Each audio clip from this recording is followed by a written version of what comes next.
कला की भी कीमत होती है। आपने जो कहा उस पर आपका अधिकार है, वो आपके नाम में रहना चाहिए।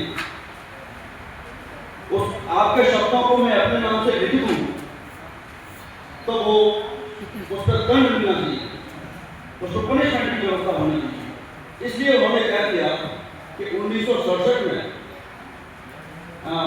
1967 में उन्होंने और एक संस्था बनाई, world intellectual property organisation, WIPO, जिसका नाम है। कुछ ही वर्षों में उसके 193 देश मेंबर्स बने। 1975 में हमारी इंडिया में उसकी मेंबरशिप हुई। हालांकि भारत में अंग्रेजों ने 1911 में ही इसका कानून पास कर दिया था, लेकिन वो अंग्रेजों का टाइम था। और 1957 में हमारे यहाँ कॉपीराइट पर भी कानून बन गया, जो आज तक चलता है। उसमें कुछ रेगुलेशन चेंज किए गए, वो 2005 में किए गए। दोस्तों, कॉपीराइट किससे मिलता है?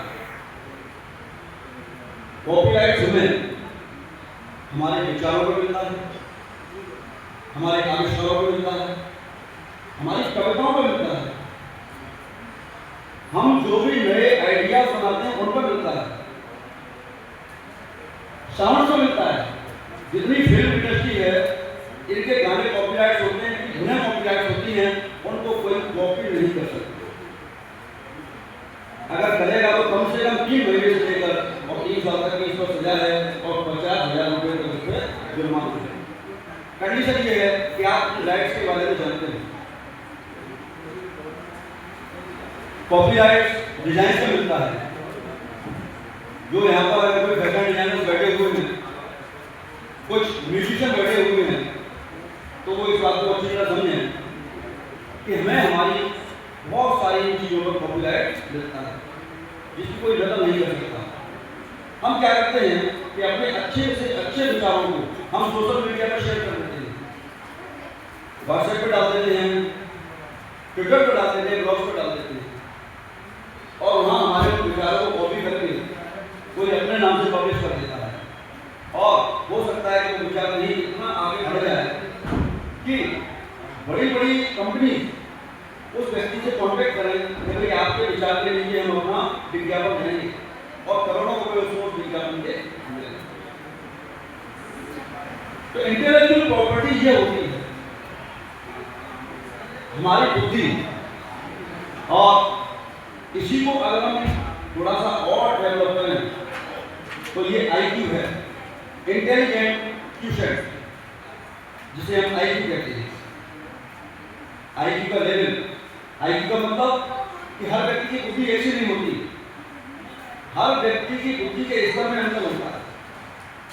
अगर सारे व्यक्तियों की बुद्धि ऐसी होती तो सब ऐसा सोचते, ऐसा करते। लेकिन जिन्होंने अपने माइंड का ज्यादा से ज्यादा परसेंटेज यूज किया, तो उन्होंने अपनी उस इंटेलेक्चुअलिटी को प्रॉपर्टी में कन्वर्ट कर दिया। और अब उसकी सुरक्षा कैसे होगी? जो हमने कहा, जो हमने लिखा, जो हमने आविष्कार किया, उसकी सुरक्षा के लिए गवर्नमेंट ने कॉपीराइट के लिए एक्ट बनाए और कानून बनाए। इसमें केवल कॉपीराइट ही नहीं है, इसमें पेटेंट है, इसमें ट्रेडमार्क है, और इसमें डिजाइन है, बहुत सारी चीजें हैं। आप लोग जो मेरी बात को सुन रहे हैं वो इंटेलेक्चुअल प्रॉपर्टी के नाम से और इंटरनेट पर सर्च जरूर करिए, आपको बहुत सारी चीजें उसमें मिलेंगी। लेकिन सर्च आप करें और गवर्नमेंट की वेबसाइट पर जाएं, MSNI की वेबसाइट पर जाएं, क्योंकि AI आपको गलत जवाब भी दे सकता है। आपको वो नीचे नोटिफिकेशन लिख देते हैं कि AI पे काम करने से पहले आप उसकी जांच करें।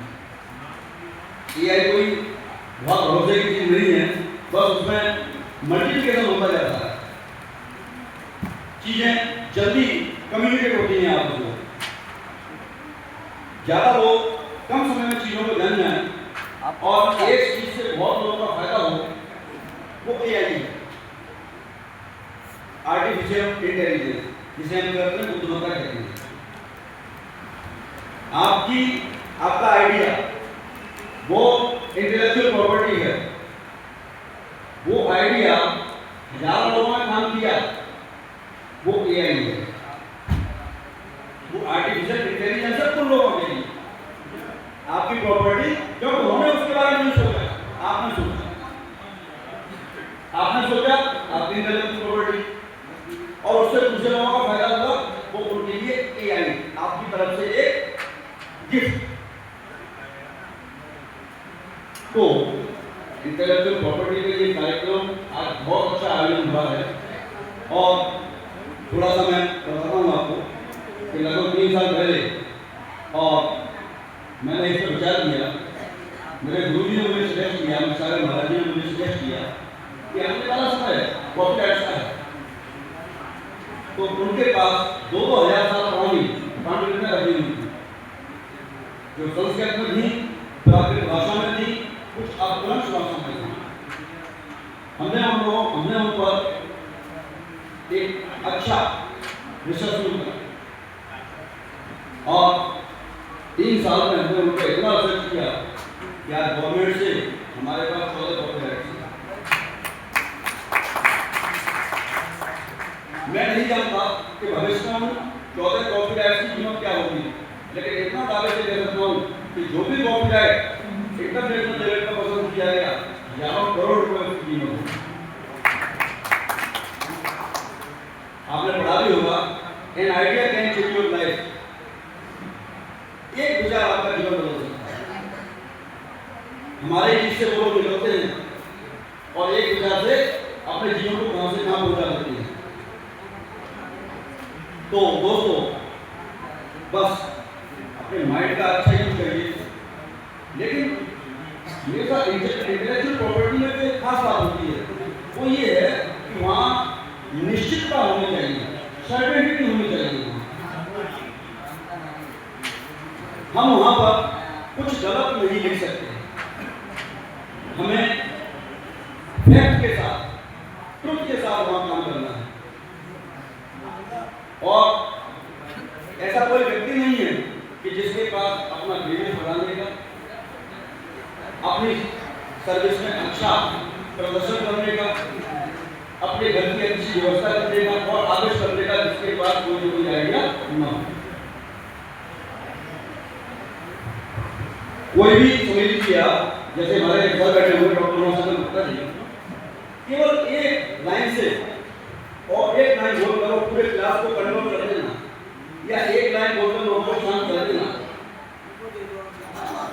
ये है हमारी इंटेलेक्चुअल।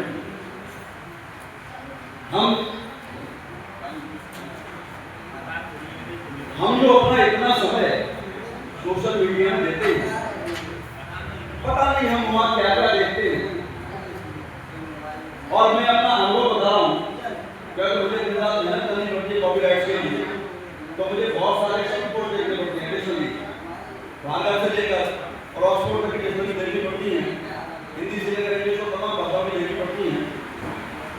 और जब मैं इंटरनेट पर डिक्शनरी को देखता हूँ तो मैं अपना मीनिंग बाद में फील कर पाता हूँ, पहले कोई एडवर्टाइज आ जाता है। क्यों आ जाता है? क्योंकि जो डिक्शनरी चल रही है, ये सोशल मीडिया पर उनका आइडिया है कि हम यहाँ रहेंगे, फ्री सेवा करेंगे, लेकिन वास्तव में उनका उद्देश्य फ्री सेवा करने का नहीं होता। जब उन्हें डेली हजारों लोग देख रहे हैं तो